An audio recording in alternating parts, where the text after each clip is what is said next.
दोस्तों अगर आप इस बार 12th पास किए हैं तो आपके लिए बहुत बड़ी खुशखबरी है, क्योंकि आपको पता है 12th में अब जो है सो फर्स्ट डिवीज़न करने के बाद सेकंड डिवीज़न भी करने के बाद बहुत सारे लड़कियों को क्या होता है, अब जो है सो प्रोत्साहन राशि 25,000 रुपया दिया जाता है। तो जिनको भी ये राशि लेना है उनके लिए बहुत बड़ी खुशखबरी है। ऑनलाइन होना स्टार्ट हो चुका है। उसमें आपको कौन-सा कागज़ात लगेगा, कौन-सा डॉक्यूमेंट लगेगा, यहाँ पे स्क्रीनशॉट लग गया है, देख लीजिए।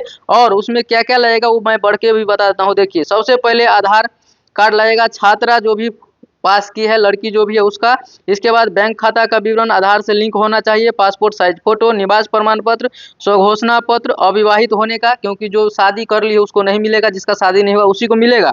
और जाति प्रमाण पत्र, मोबाइल नंबर, ईमेल आईडी, आय प्रमाण पत्र, ये सारा डॉक्यूमेंट लेके आपको अपने नज़दीकी सीएससी सेंटर या कंप्यूटर सेंटर में जाके आपको ऑनलाइन करवा लेना है और 25,000 रुपये का आपको लाभ मिल जाएगा। तो अगर वीडियो अच्छा लगा हो तो अपने ज़्यादा से ज़्यादा फ्रेंड को, दोस्त को शेयर कीजिए ताकि सभी लोग तक जानकारी पहुँच सके।